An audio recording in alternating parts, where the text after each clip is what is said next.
But you never know that you could.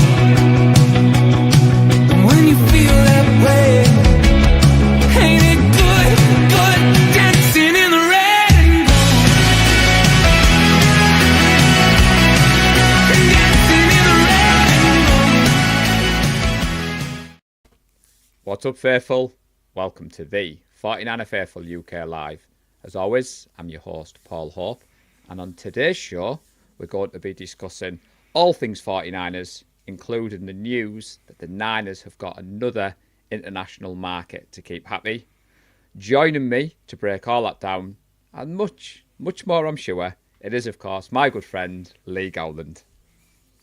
Now then, Paul. Looking forward to this show. I have not prepared at all, so, just getting that out there. There's my caveat. Disclaimer in case I start talking utter rubbish, as normal. You always say you haven't prepared, but I know why you're excited. When we put together this show, when Gareth goes on his holidays, Nadji's busy working, we always want to extend an invitation to the faithful, especially on this side of the pond.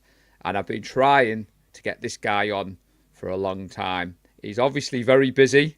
Our very own insider. He has a busy schedule, but we're delightedly to finally get on the 49er Faithful UK Live. It is, of course, Chris Woods.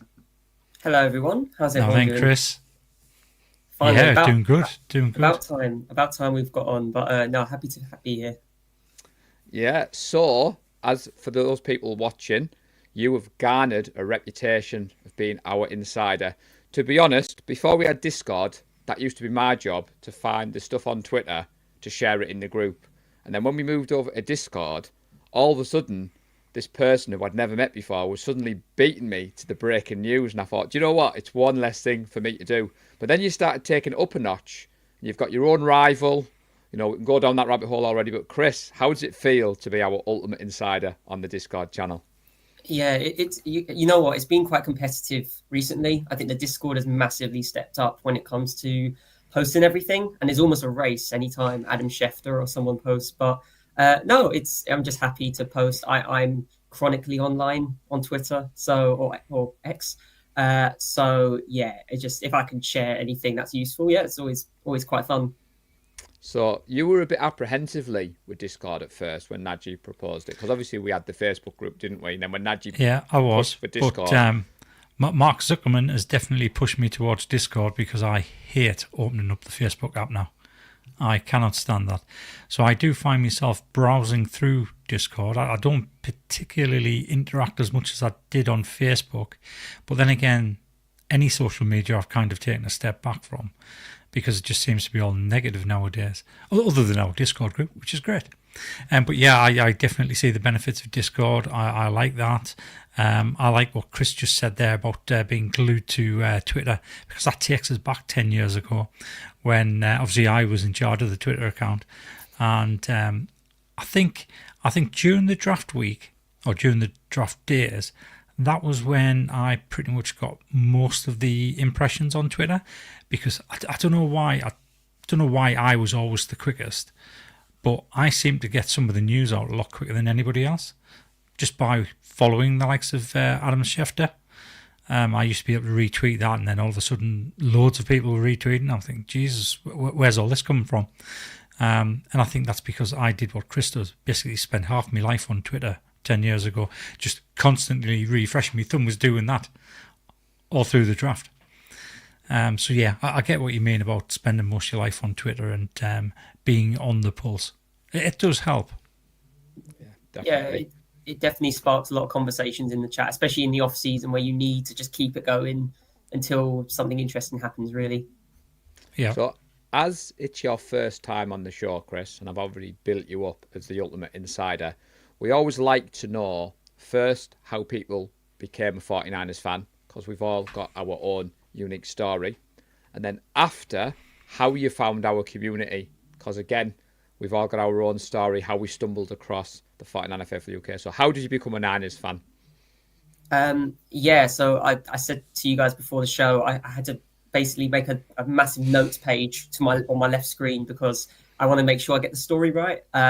So I think I've been an NFL fan, just an NFL fan in general, for about 7 or 8 years now. I went to university and I very quickly met my good friend Steve, and he is a massive diehard Lions fan. He's got family in Detroit, and he basically took us under his wing, and we started casually watching games on Red Zone, and basically throughout the week, any kind of red eye games. We just started watching with the Lions, and obviously the Lions then they weren't that good at the time, so it was more just watching casually, just really very much like just watching the show, watching the football, not really taking too much in, but just sort of trying to get the basics down.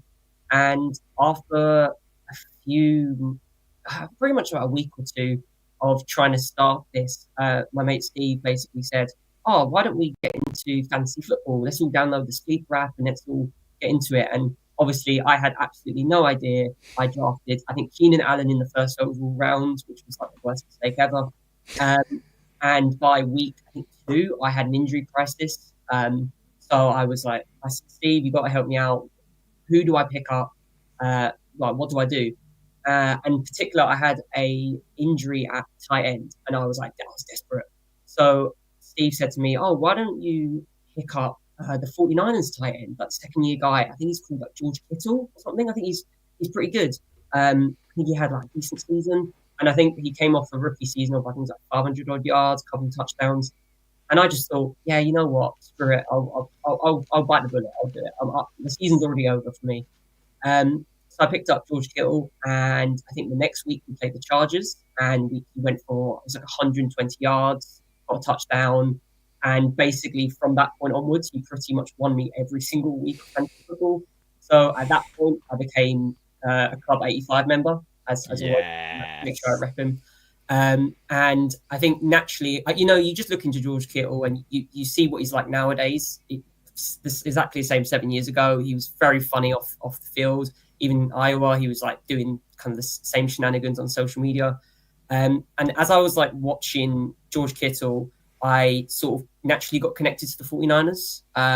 Beforehand, I was trying to find a team that I emotionally connected to, because I found that I enjoyed the sport, but I couldn't really get emotionally connected to the sport until I had someone to root for.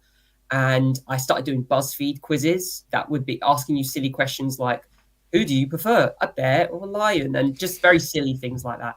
But yeah, George Kittle basically got me to the 49ers. I started watching the Niners more. And yeah, I've never looked back really. And obviously, we've gone from last 7 years, we've gone to 2 Super Bowls, 4 conference championships, and we had a second overall pick. So it's been a real roller coaster. So it's been very fun being part of Club 85. And I guess I found you guys one day by accident. I think there was a retweet on Twitter of like I think Brad Graham or something. So probably Paul Hope's doing, in all honesty. And I found you guys, listened to a few shows, and then I think I DM'd Paul to ask about a Discord link, and then just joined I think about a year and a half ago, and again just tune in every week. No, it's always good to find everyone's origin story. So Lee referenced Twitter. So when he handed the reins over to me, I was very much like you are in Discord. I didn't have much free time, so I was just banging the tweets out. So I always want to know how people found us, because like you said there, the fantasy football, George Kittle, Club 85. Because when I was on with John Chapman on Monday, he asked where my origin story was. And I'm a Niners fan because I went to work with a Bears fan. And obviously Lee's got his origin story. And obviously now you're a big part of the Discord group. But when I was preparing for tonight, Lee, I was trying to think, how did Chris stumble across our group? I wasn't sure whether it was at a meet-up or whether it was to do with social media. So it's always good for you to tell El Presidente that you saw some of the tweets, because, that always gets me good brownie points, Chris. So thanks for that. That's kind of a typical question that we used to ask every guest, because I was interested, because one of the things we used to do, obviously we were already part of Twitter, retweeting all sorts, trying to promote it that way. But one of the things I used to do was turn up to the International Series games and basically hand out business cards. I did that from, I think, 2014 onwards. I started doing that with a guy called Paul Cadwell. We've given it just a bunch to just walk around. If you see somebody in a 49ers shirt, hand it out. And they kind of started from there. And I think over the years, over the past 10, 12 years, I reckon I must have given out somewhere in the region of 3,000 cards, just based off the number I've bought and have left. So yeah, lots of cards given out there, and plenty of cards dotting about San Francisco in elevators, in bars. So Keep an eye out. So you talked about obviously finding us on Discord and social media, and you joined us in London last year, Chris, for the watch party. Now, I know it wasn't the result we wanted, but I'm guessing that was your first kind of NFL/49ers meetup. So how did you find your first experience seeing all those crazy UK faithful partying with Frank Gore? Yeah, I just walked in thinking, where the hell am I? Like, who are all these crazy people? No, I mean, I've gone to an NFL game in London pre-COVID, but obviously that was very mixed. And I just got kind of really like obsessed with kind of that, that Americanized kind of like game, basically. But yeah, I dragged along a friend for the Vikings watch along. I was desperate to go to the Super Bowl watch along previously, but I just couldn't get time like off work to basically sort it out. But yeah, I dragged a friend along to the 49ers watch along, and me and him just had such an amazing time. Obviously meeting Paul, and yeah, I wish I was a little bit more kind of open to talk to other people, because I probably would have ran into a few of the Discord lot. But yeah, no, that's such an amazing experience meeting Frank Gore and recording Paul dancing to Journey with Frank Gore was always got to be a top highlight of the 49ers fandom, I got to say. Well, I want to say Jasmine and Kaylee weren't too keen on the video. Then they saw the numbers on social media, and with them being teenagers, Chris, they were very happy. But you say that, I remember coming down the stairs with Frank, and you obviously introduced yourself, and straight away I was like, the ultimate insider, got to get a photo for Nadji. And then on Discord, the Run and Jaw, obviously I used my poor Photoshop skills, Lee Gowland's the man for that. And you did like that when I created I think, was it Adam Schefter had done like an insider post, and I managed to cut it across. But hopefully the 49ers, we want to say their Shifty has beat me to it. There was some talk, Lee, that Matt Miyoko has shared that the owners meeting. Yeah. It's not looking likely. Now, for those people who were watching, yes, to cheeky plug, I was on with John Chapman on Monday, and he asked, did I think the Niners were coming across? And I said no. And I referenced it to bone of contention between me and you, because you had a feeling they might be coming across. But well, if you recall, I turned around and said, no, they're not going to come across. They're not going to come across. Then one day, I think it was you twisting my arm, and then you had me believing, because you were getting so hyper about this. So then you got me on that train. Jennifer Lee Chan and Matt Miyoko teased it out, and I did think, I know we've got our own insiders, but when they're connected to the team, but it sounds as if he's come out, Lee. I haven't seen the tweet myself, but I have seen someone share it in our Discord group. Yeah, I saw somebody quoting Matt Miyoko, and you're right. It does sound as though we won't be coming over as the Browns road team. To be honest, I am a little bit happy about that, because I was starting to get concerned that I wasn't going to have enough holidays to actually take a full week off and go down there. So yeah, I'm a little bit happy about that if we're not coming over, and it means I've got more money to spend over in San Francisco to whichever game I choose to go to this year. So yeah, that was quite a segue into the fact that we don't any longer think we're going to be over here, which is a shame. And I think that takes us to the international markets as well, to be honest, because we've been saying this for years. Because we have the UK marketing rights, we were absolutely convinced that we were going to be one of the teams, either home team or away team. Obviously, the Super Bowl's in Levi's this year, so in the next 2 years, we have to give up a home game. But we also think we're more than likely going to go to Mexico for that home game, so that our home fans don't have that far to travel. So it just made sense that if we're going to be the road team, to me, the Browns, this year, because we've been away for so long, that made sense to me. Yeah. It still does make sense to me. I mean, just because Matt Miyoko's reported that it doesn't look likely, it doesn't mean it's impossible. What do you make of that, Chris? Because Matt Miyoko is obviously connected to the team, and if he's coming out saying he doesn't believe it's happening, are you disappointed they won't be coming across this year, or do you think we're saving it for when they're going to be a home team? Yeah, I think just because of the size and the size of the club as a whole, I just feel like if we were to come across to a non-Mexico international game, I just feel like they'd make it a big spectacle. I think that the one for me I was looking at was, I know would be the away team as well, would be the game in was it Berlin with the Colts? Because I thought, because it's the first one in that city, I thought they need a big team to kind of shake it up a little bit. But I'm kind of thankful that there's a good chance we won't be on, because a 49ers themed home game in London at some point would be 10 times better. It's worth the extra year or two of waiting, I think. Yeah, I'm on that. That's what I said to John Lee. I think they're going to come across when we have the 9 home games. But I said that, and then the news broke.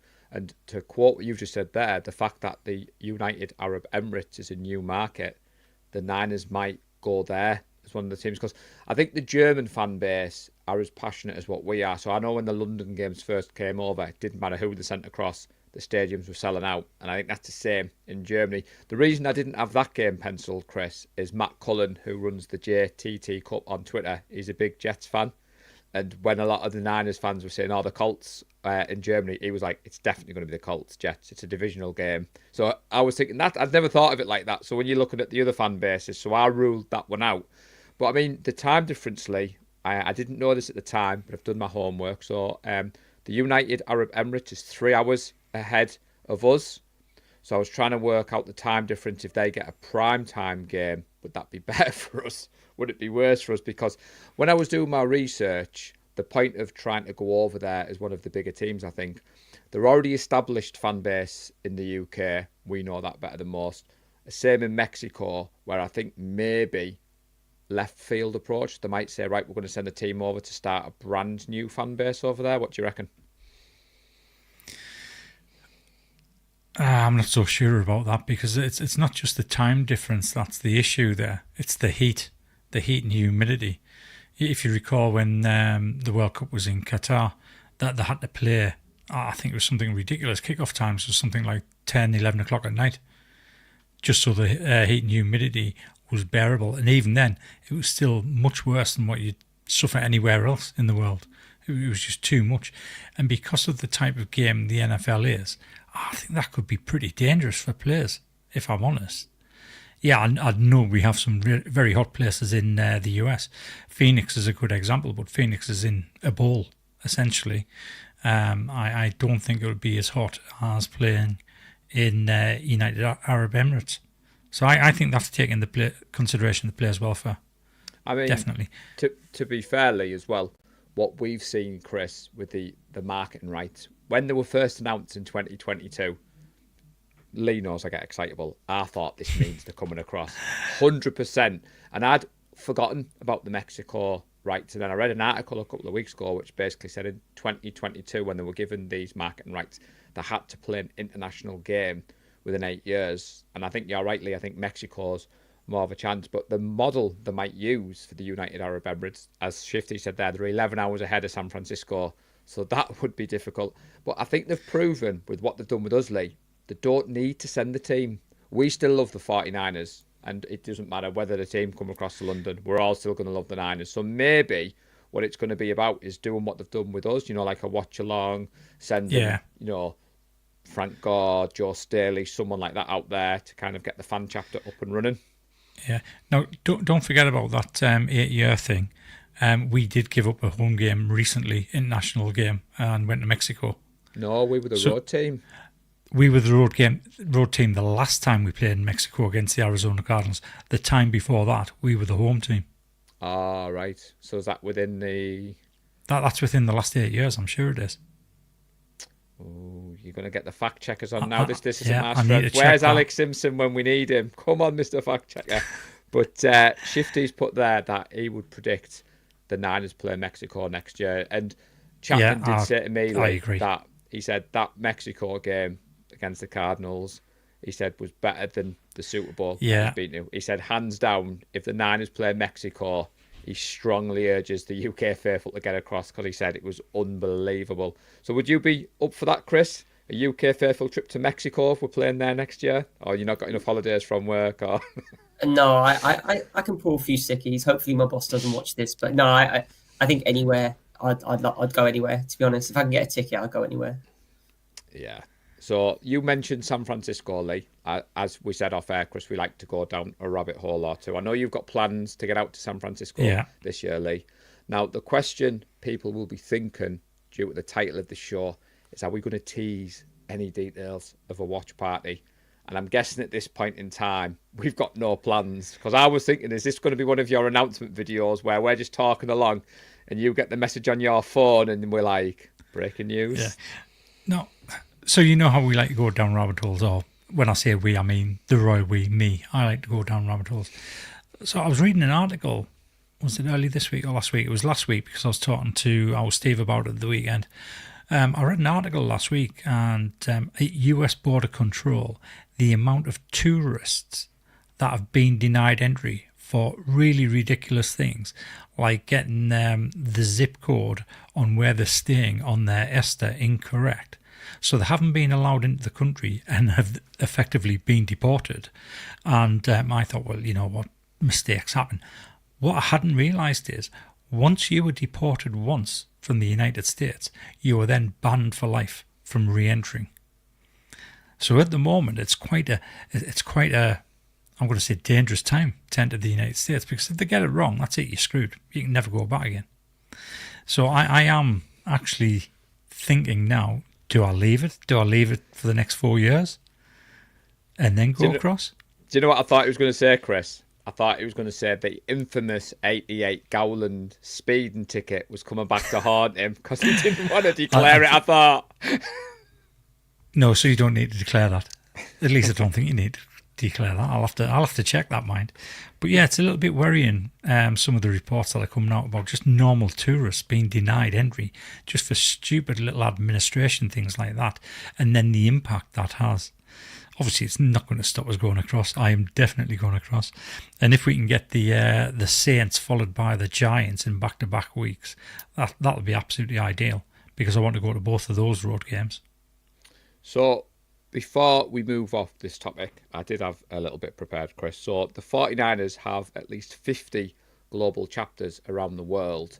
And part of the reason that they're trying to branch out to a third international market is apparently they've seen the fan base grow substantially in both the UK and Mexico since they were gained the international marketing rights. Now, I get asked sometimes, Chris, what does it mean, the international marketing rights? So when you hear that the Niners have the marketing rights for the UK, what does that mean to you as a UK fan? To be honest, I actually have absolutely no idea what it, from a practical sense, what it actually means. As far as I'm aware, I heard, there's a better chance for us to come over to the UK. That's pretty much it. So you might need to explain that, really. Go on, Lee. Do you know what it means? I do, but I bet you it doesn't mean what you think it means. So I'll let you explain it first, and I'll explain why you're wrong.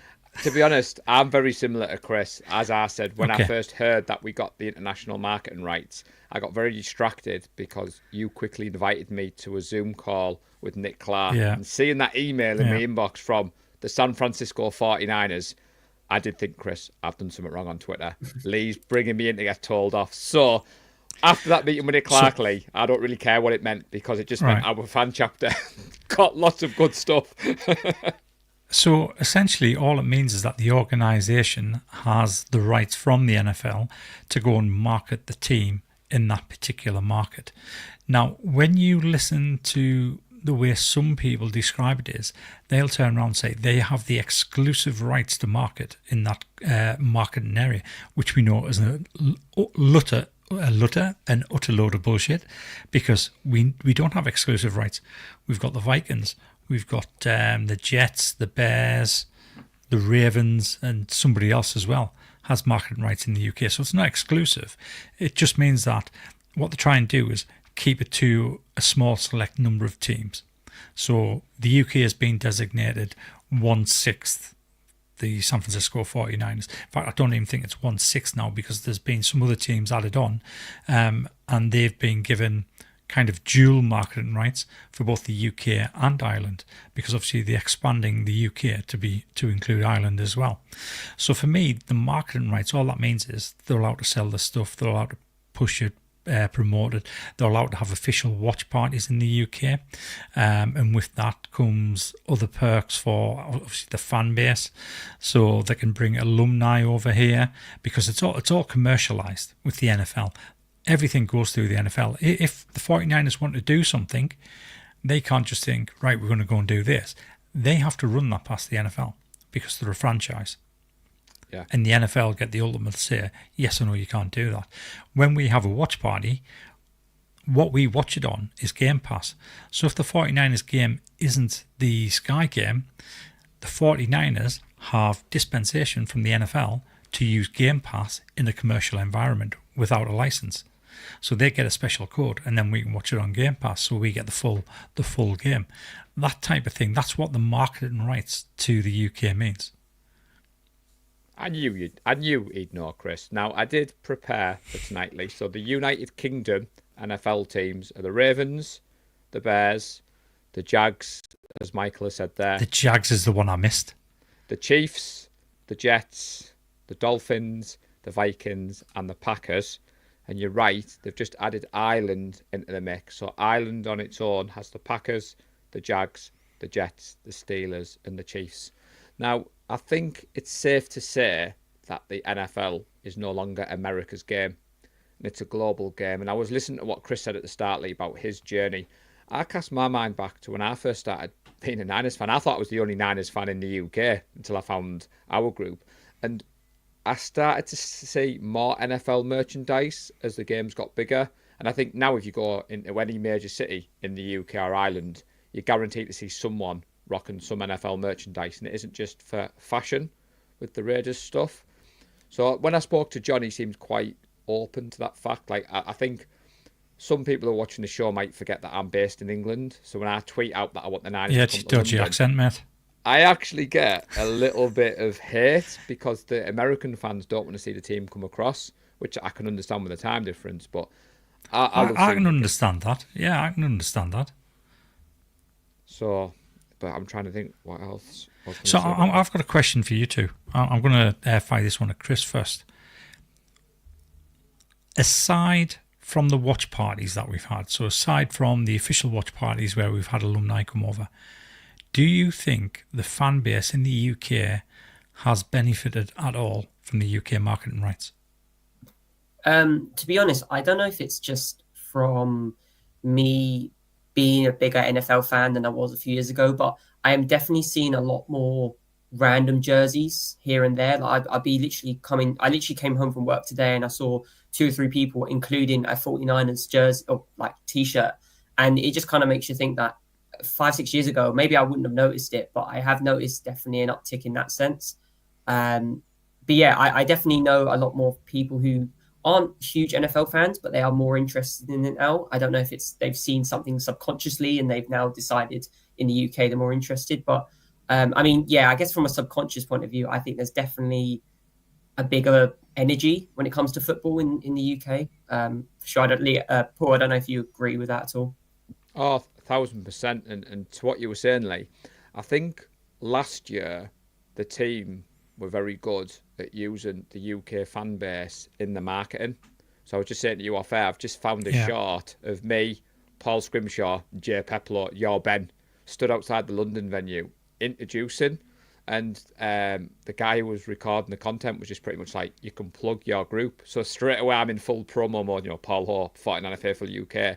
And the broadcast in London last year, the game which was broadcast, they mentioned us many a time. And I said to you, proud moment for me was when the official NFL Twitter account retweeted mid-game.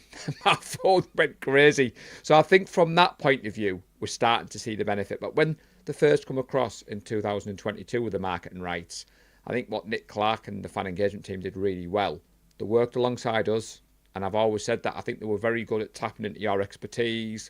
They didn't take over. We've said this before, Chris. We felt like part of the team. And I think that shows the respect they had for us, Lee, with the Vikings watch party. They sent, 3 or 4 members of staff over? Yeah. And we pretty much ran the event for them. So I think from that point of view.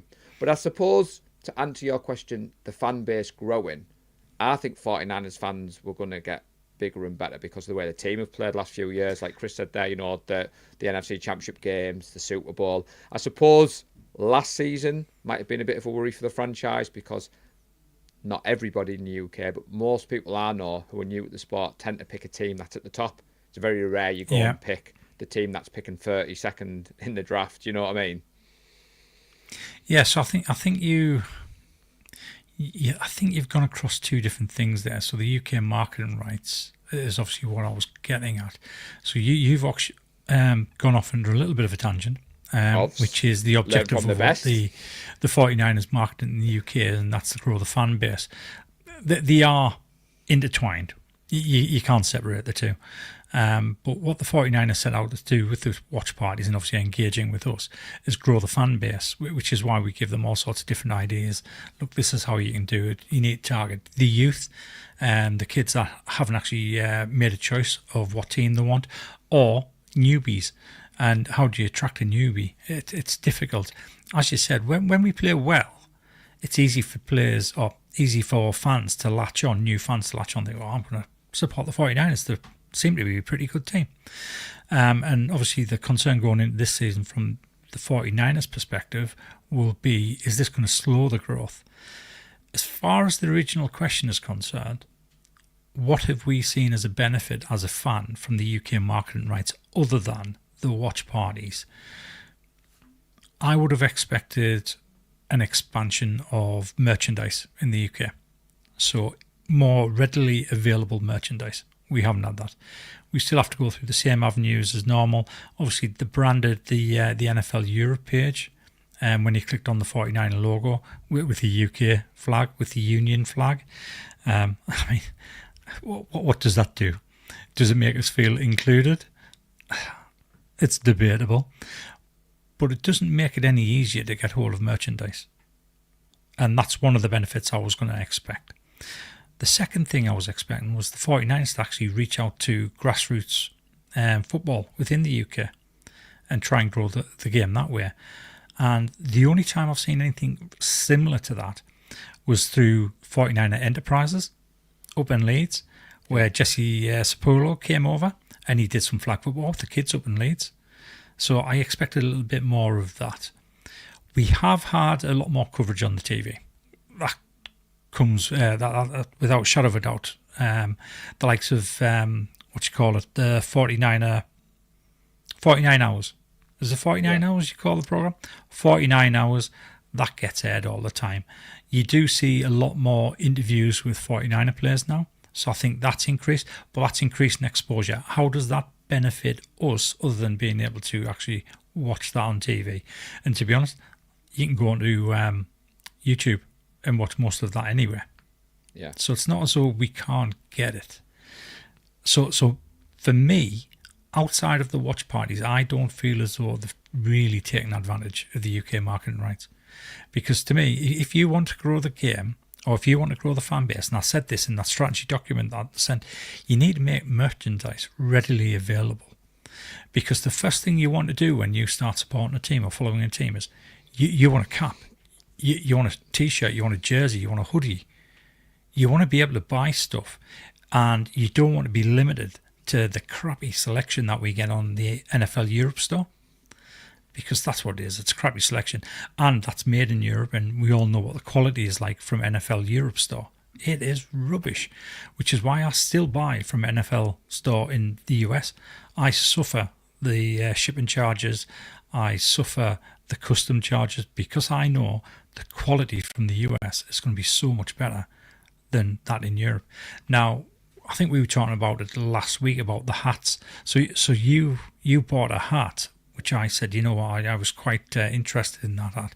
In fact, no, I don't think you bought it. You were interested in. So it's the new draft caps, the lighter one, red peak with the gold laurel round, and that looks really nice. Now there's another cap I was looking at as well, and it was, I think it's a Hawaiian heritage cap. So again, it's a kind of a beigey coloured cap, kind of Hawaiian flowers in, whatever. It looks really nice cap. But to buy that, it was going to cost us $40 just for the cap. And then it was going to be another $26, $27 for shipping. And then I was going to get stung for customs import charges as well. So that was going to take the cow up to something like $85, either $80 or $85, which works out about £64. And that's a lot. That's a lot of money for a cap. That is a lot of money for a cap. I'm just laughing because you said you weren't prepared tonight. So God help us, Chris, if he was Well, prepared. I'm not. This is epic. I mean, yeah, I'm going on an epic rant here. This is just stuff that I've built up over time from Fanatics. But yeah, I would expect a lot more merchandise to be available, readily available for the fan on the street. I think if you're going to be a new fan, you want to pick up that merchandise. You want to show your colours. You know what it's like. It's tribal. Being a sports fan, it's tribal. That's why we have rivalries. I mean, you hate the Seattle Seahawks, Paul, because you started your journey as a 49ers fan in 2012, when arguably that was the main rivalry. I go back to the Rams, the Cowboys, the Giants even during the 80s, and they were my rivals. And if you saw somebody in one of their opposing team's jersey, you really want to have your colours on. Yeah. I mean, you don't grow out of that. I'm in my 50s. It's not a kid thing, at least I don't think it's a kid thing. But you don't grow out of it. You always want to rep, and it's the whole thing. Rep your colours. Well, Michael... Fanatics does suck. Michael spotted a business idea, so when he moves back, he's going to get it all shipped to him to ship it across. Now, to be fair, I was going to ask Chris before we move on to the Niners talk about merchandise, because John Chapman was very complimentary about my setup behind me. And when my journey started, to echo what Lee was saying, Chris, it's expensive to get merch in the UK. So, Killing those. So what we do is you pick up pieces as you go along. Now, I was smiling when he was saying that, because my other half, Chris, thinks I have far too many of these. So God help me if I could get hold of them a lot easier than what it is at the moment. But I've noticed you've got a picture on the background. So is your merch journey, is it in full swing like mine? Yeah, so I mean, I've not got too much in terms of merch. This is going to be a really weird segue. We love a rabbit hole here, but I actually have a cardboard cutout of Danny DeVito, and he is currently repping the watch party scarf that we all have. So on all my work calls with my clients, I always have him there, and it's sort of a bit of a mystery. So I'm like this, and then I sort of appear. But yeah, I won a signed John Taylor jersey, whose belated birthday for him, I think it was. I won it on a X competition years ago, and I was at a pub, and I think safe to say I was having a fun time at the pub.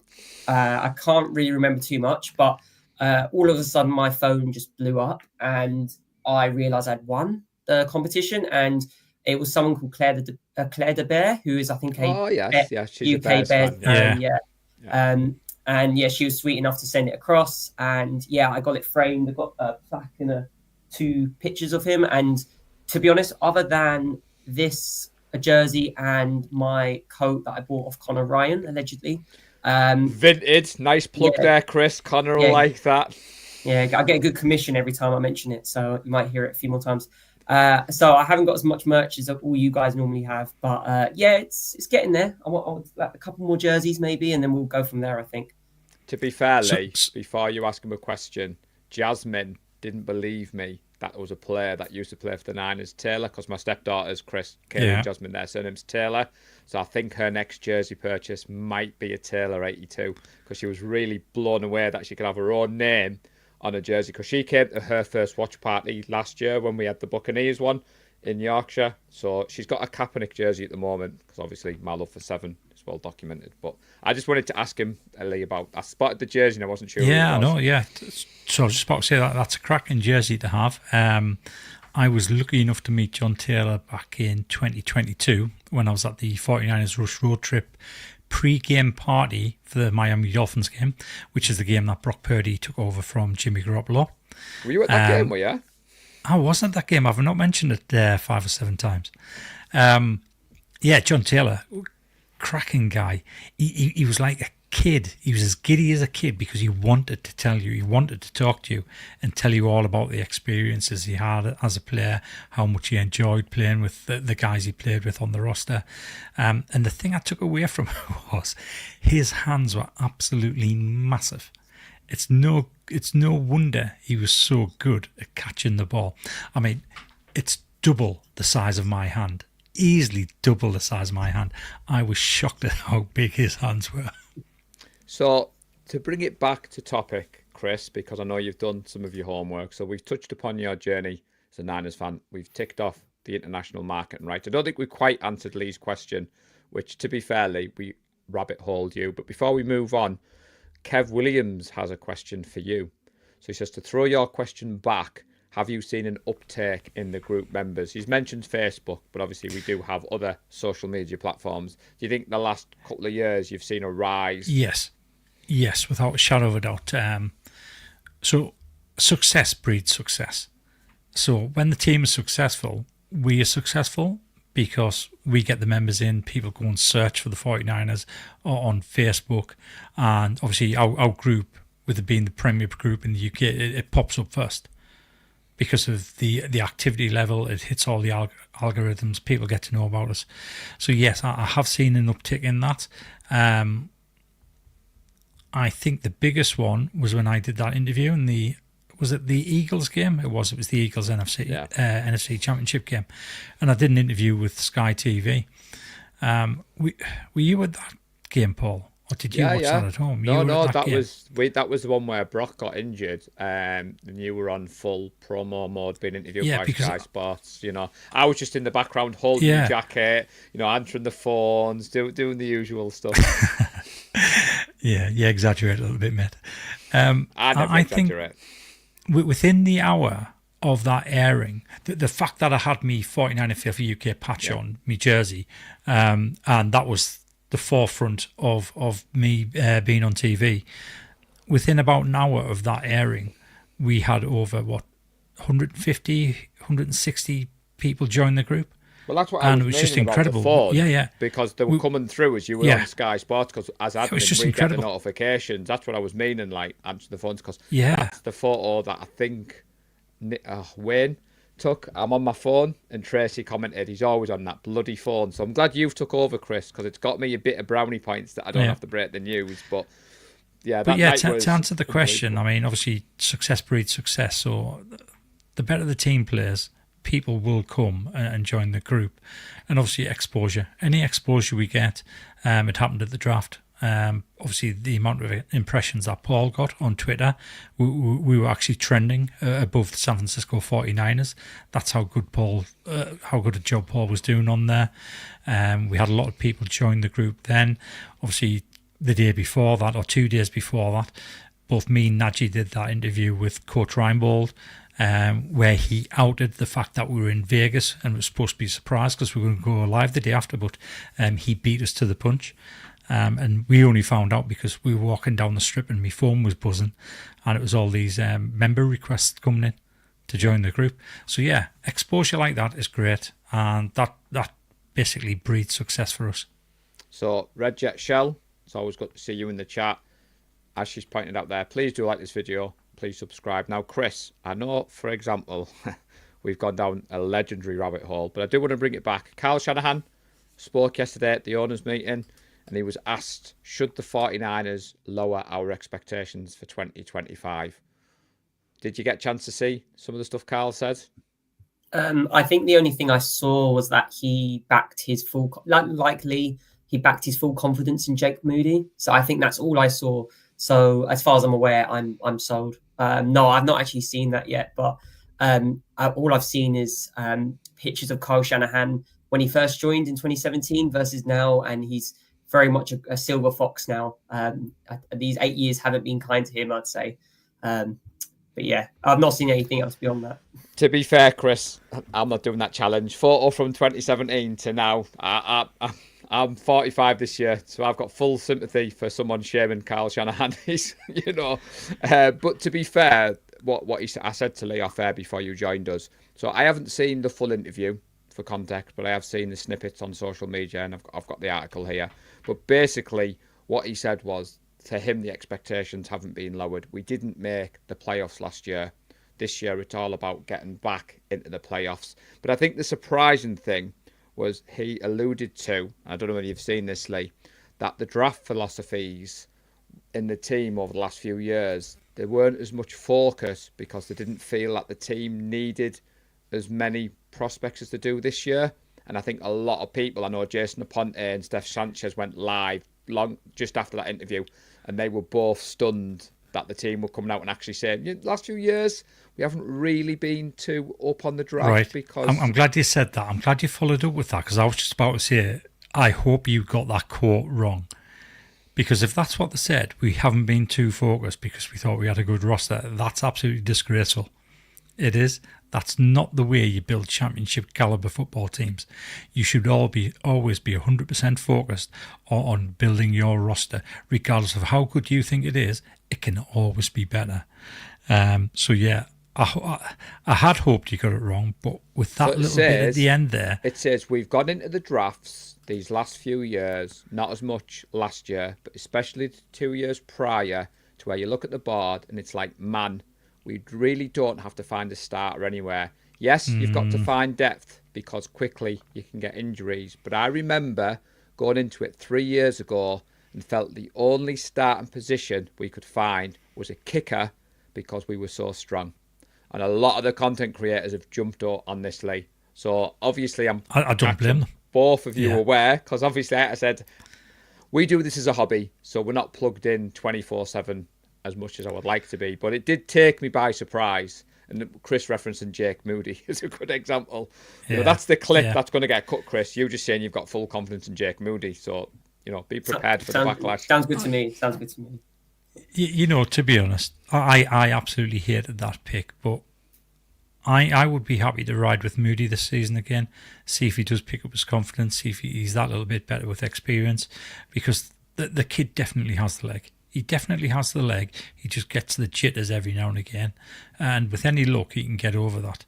Now, I just quickly want to go back to something that Chris said, which I found really interesting. So you mentioned Kyle Shanahan, and you call him the Silver Fox. Did you know, and going down the history corner here, did you know we had a head coach called the Silver Fox? That was his nickname. I did not. That was definitely BC before Chris. So Chris, it was before Lee. It was back in. I think he was our very first coach. It was Buck Shaw, and he was nicknamed the Silver Fox. Now, while he was in charge, they were and ahhing over the kit and what colour the helmets should be. And I think it was Buck Shaw's wife who'd convinced the owner to change the helmets to a silver helmet in respect to her husband, the Silver Fox. And we had silver helmets for, I think, 3 or 4 seasons. I don't think it was a very long period. It might have even only been 2. But yeah, the reasons we had silver helmets was because of Buck Shaw. He was called the Silver Fox. And that is your history corner. I was going to say, right, you totally threw me off. I was trying to go back on the current topics because another interesting thing Kyle Shanahan said, which all the faithful will be delighted. There's a lot of talk heading into this draft. Are we going to take someone on the offensive line? Are we going to take someone on the defensive side of the ball? A lot of the faithful, Chris, want a new centre. So hold your horses. Kyle Shanahan thinks Jake Moody actually played quite well last year, and he doesn't envisage a competition for the starting spot between Brendel and Hennessy, who was signed in December. And quote-unquotely, his exact words were, I think Jake's up there among the top centres when it comes to pass protection. So, it looks like, faithful, you're not getting your pick at number 11 on the offensive line. Are you a Jake Brendel man, Chris, or do you think we need a new centre? And that's putting you right on the spot, I appreciate. I mean, when I watch him through my fingers, he's okay. I often find with, obviously, the Shanahan offensive line the last few years, where it looks like it collapses, but it's just because they're getting onto the second level. But yeah, I mean, it just seems sort of crazy to say that. Maybe we're trying to be like hold our bluff a little bit, and maybe in rounds 2 or 3, that's exactly it. Someone's like we're eyeing someone up. Maybe another kicker. You never know. But yeah, honestly, I that's my hope anyway. I'm just praying that it's not a Jake Brendel story again in like 9 months' time or so. What do you make of those comments, Lee? Because he followed it up by saying that when it comes I completely agree with Ty. I'd like to drink as much as what Kyle was drinking at the owners' meeting. If he's come out and said that, I mean, Well, We all saw it.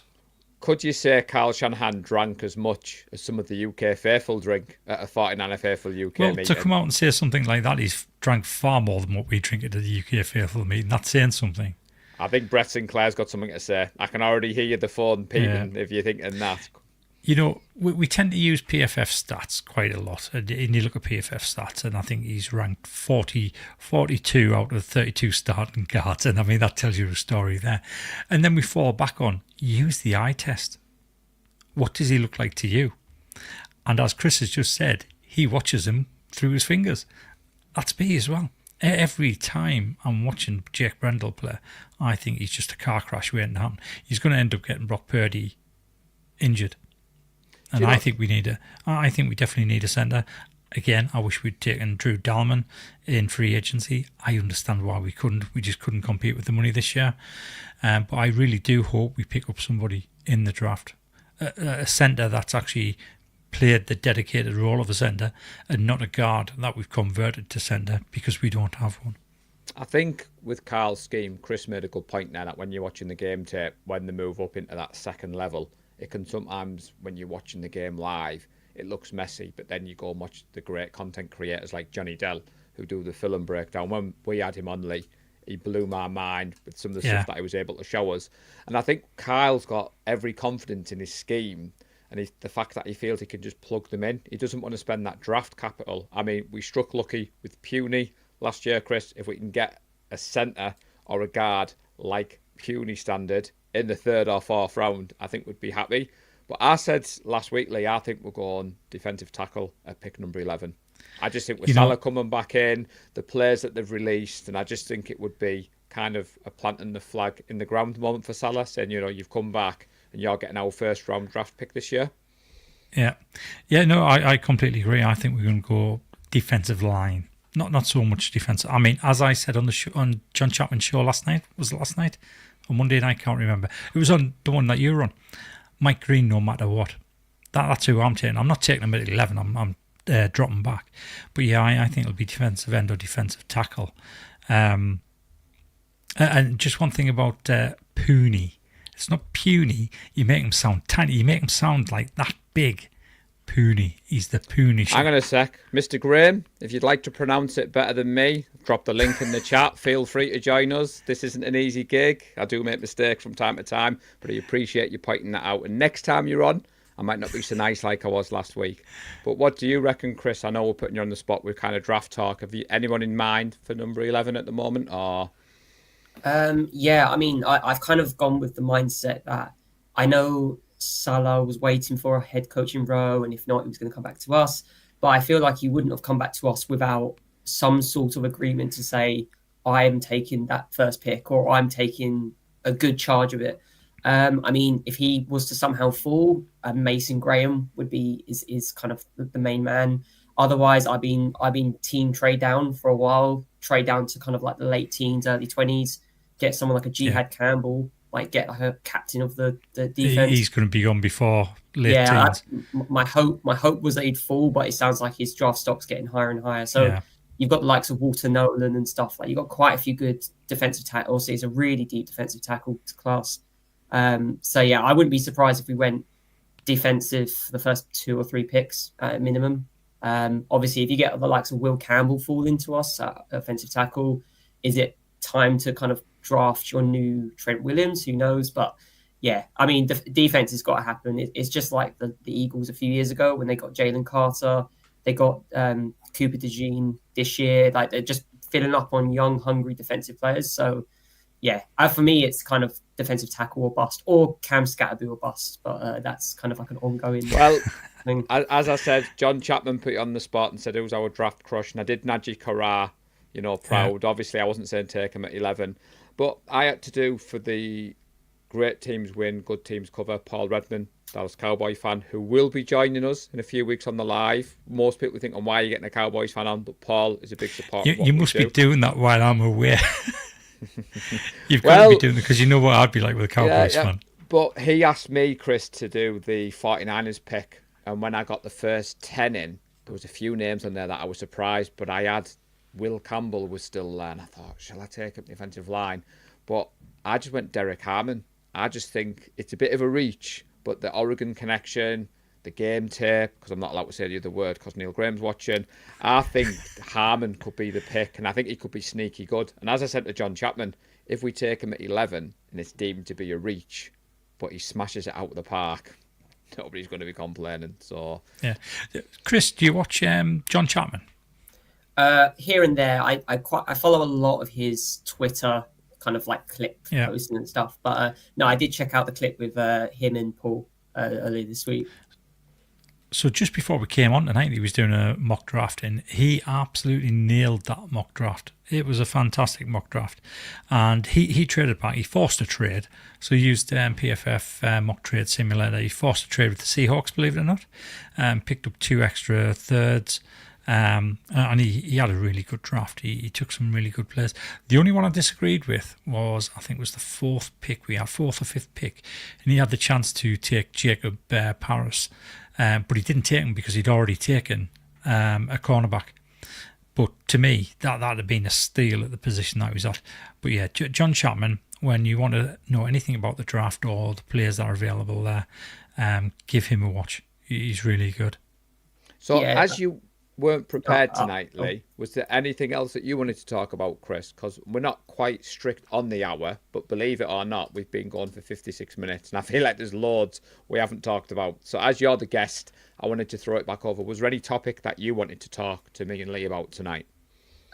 Not really, to be honest, because to be honest, the 49ers, obviously the off-season's been extremely quiet, and the Brandon Ayuk payday a couple of days ago has been and gone, so he's already been paid. He's not getting traded. Brock Purdy, it still sounds like he's going to go into OTAs without a contract still, so we obviously can still play him as he is, but obviously it's quite risky doing that. So I guess from your guys' point of view, do you think the 49ers might buckle to get Purdy done before kind of the off-season program, just because obviously we've seen Trent, we've seen Ayuk, we've seen Bosa and a few others do the same thing with their contract and then end up having a mediocre season just to follow up. So do you reckon we're going to kind of buckle, or do you reckon we're going to hold firm with the Purdy negotiations? Go on, Lee. So I think we're going to hold firm for 2 reasons. We've got history of doing this, and I kind of hope that we learn from that history. But I don't think it's Kyle and John pulling the strings anymore as far as getting contracts negotiated. I think it's obvious from what's happened over the last month or so that Jed York is now saying, you need to pay these players what they're worth, not what you need to pay them to keep them here, because Brandon Ayuk's a perfect example. If it's to be believed, Kyle Shanahan sprinted upstairs to stop a trade to the Steelers to basically give Brandon Ayuk the money that we'd offered him the month before, which we still thought was too much money, but we offered him it anyway to keep him in the building because that's who Kyle wanted. He was Kyle's shining star. So I think now, regardless of what Kyle and John thinks, I'm sure Jed is looking at the quarterback market, looking at the likes of what Josh Allen's on and some of the other quarterbacks in the top 5 to top 10, and placing Brock Purdy somewhere in that top 10.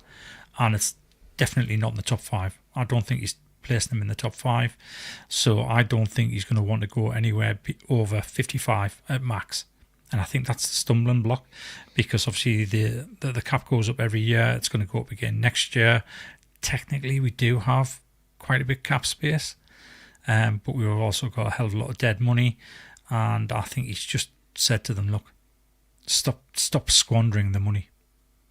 But another good point is, you said Brandon Ayuk, he got his guaranteed money on the 1st of April yesterday. So did a few other players.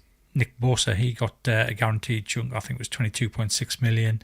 Yetur Gross-Matos, I think his was 3.5 million, something like that. And there was 1 or 2 other players.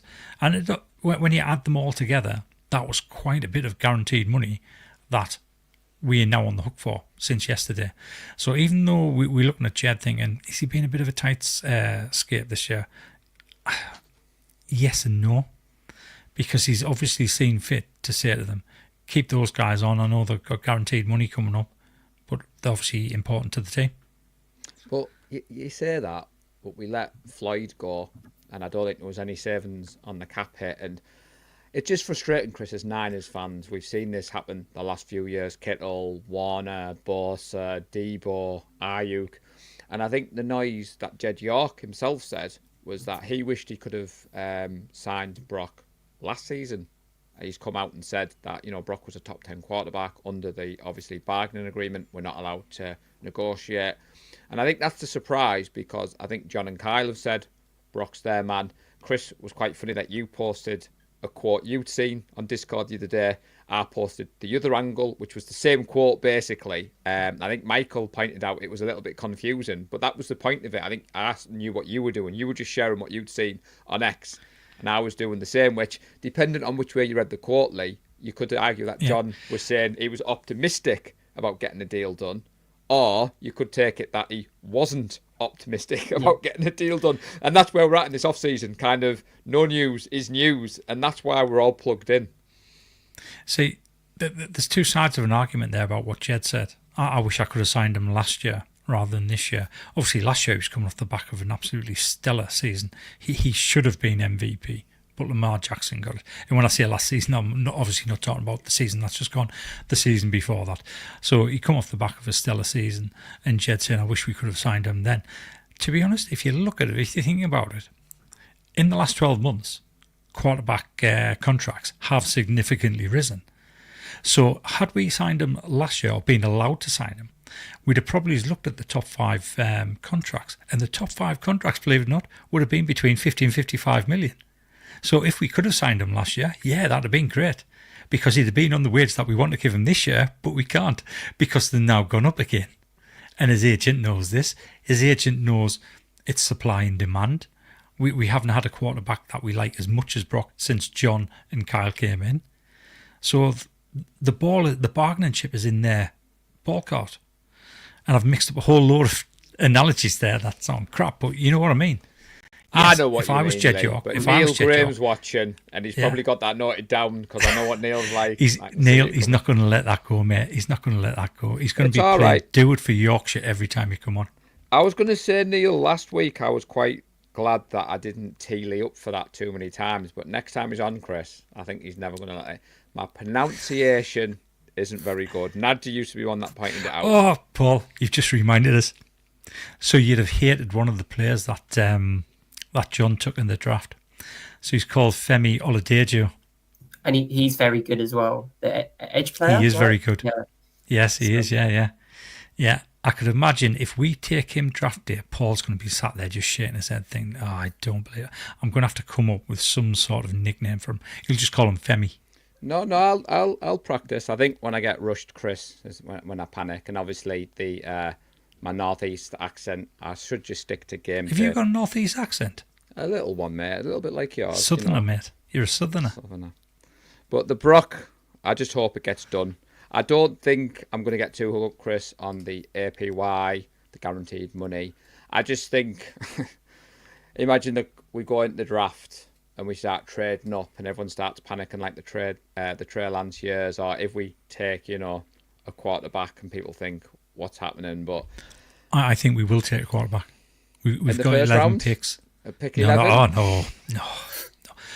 Why do we need to take a quarterback in the first round? Look at the one that we got at the end of the 7th round. We just need to be smart about the quarterback that we do take, but I fully expect us to take one quarterback in this draft coming up. So you alluded to going on your holiday, and I know Red Jet Shell was dying to jump on and tell us who her thoughts are. Now, Red Jet, you are on my shortlist for co-host when Lee's away, but he's a very busy man, and he hasn't fully confirmed the date he's away yet. Now, Chris was due to join us my last show for 4 weeks. There we go. The next show I do is more than likely going to be the draft review show. There you go, Chris. You heard it here. Breaking news. I've got a sneaky idea, so maybe he's not. So, Red Jet, if you are free next week, drop me a DM. We will sort it out. Because, to be fairly, before we finish off, Chris was going to join us last week. And when I sent him the message, he was like, I'd love to come on, but I'm away. And I could sense the kind of the juggling. If I could have jumped on, I would. So I do appreciate the fact that you got back to me. This won't be a one and done. I do have a little secret though, Chris. I was hoping Connor Ryan was going to join us tonight. I sent him the link earlier. I think he was going to jump on, plug his vintage business, maybe try and out himself as an insider. Because you mentioned that competition before we finish off. Connor was up there for a couple of days, wasn't he, Chris? Yeah. Even I was impressed. Connor's still on it. The amount of times where I'd see a tweet 8 seconds ago, and I've already got 2 notifications on Discord because Michael, Connor, Pete, everyone's just jumping in, everyone's getting involved. No, it's a nice competition, but me and Connor we'll meet at a watch party at some point, and we have a bit of a fight, I think. A bit of a fight. The WWE gifts have been epic, I must admit. But Red Jet Shell, you are in on the 16th. You will be the co-host. I will let you pick the topic. I will need some help with Photoshop though and the thumbnails because Lee normally does all that. So when John Chapman reached out on Sunday, Lee was like, "Are you happy for me to do the thumbnail?" I was like, "Yes, please," because I don't want to have to trouble Lee because he does all that. Any final thoughts, chaps, before we finish off? Because I know we've jumped around the rabbit hole, so I'll go over to you firstly. Any final thoughts before we finish off this Wednesday? So I'm already in NFL draft mode, as you can probably tell. Next week I'm away all week with work in sunny Copenhagen. It's not so sunny, 8-9 degrees at the moment, but I'm away all week, so obviously I can't do the show. And then the week after I'll be going on holiday for a week. Get back in the very early hours of draft day 1. So I'll get some sleep and then I'll have to jump on a train and go up to Falkirk to sit and watch draft nights 1 and 2 in the company of Brett Sinclair and a whole lot of beer. So if you haven't decided whether you want to stay up for the 49 FA UK Zoom or Teams, I'm not sure which one we're doing, draft Zoom call, you 100% need to be in. If Lee Gowland is joining from the Candlestick Inn, there will be fireworks with Lee and Brett. It's going to be amazing. Any final thoughts for you joining us tonight, Chris? Because it's been a pleasure to have you on. No, but thank you for having me. I'm really looking forward to draft season. It's one of those ones where as soon as you know the season's over, you start thinking, okay, we pick 15 at the moment. Maybe if we lose, we go 14, 13. I've had a lot of fun following the likes of Brad Graham, and I know the Discord guys have been posting quite a few mock drafts and stuff. So all I can say is Cam Scatterboo, no matter what, is all I got to say. Do you have a college team? Because obviously you know the rivalry between Lee and Nadji. I don't, but I have to say there's a few players from Cal that I've been quite interested in. So that's about it. Other than kind of the top prospects, but I'm going to spend the next 3 weeks just deep diving, I think. I don't have a college team. I just like winding Lee and Nadji up because especially when I went to the Stanford game with Lee, it was great because I didn't have a team in there. I was just kind of there for the occasion. So the game between Stanford and Cal is called the Big Game, and I've been to a few of those now. I think I've been to 4 of those now. And had I gone to a Cal game first and seen the how can I put this? That's politically correct. The quality of the Cal fan, I'd have probably been a Cal Bears fan. And on that note, everybody, just want to say thank you for joining us. The chat was on fire. We do appreciate everybody who watches. Please do drop a like, a subscribe. Tell all your friends about us because it does mean a lot. I was quite blown away the compliments and the kind words I had following John Chapman on Monday. I would love to have him on our show, Lee. I'm still working on Brad Graham. I know he's a fan, Chris, but Brad, we'd love to get you on, especially in draft season. As I said, we will get Chris back on. He's got to have some insider knowledge for us next time. We'll just gently teasing him in. As we said, we will be back next week. I'm not sure who'll be co-host because Lee's away, Gareth's away. I don't know where Nadji is. The rumours that he might have defected to the Chargers could be looking true, Chris, because he's been very quiet on Discord. But as you said, once we draft Cam, he'll come running back. And faithful, on that note, all that is left for me to say is trust the process and go Niners. Bang, bang, Niner gang. Go Niners. We love the San Francisco 49ers deep in our heart. Like Joe Montana in the corner, deep part.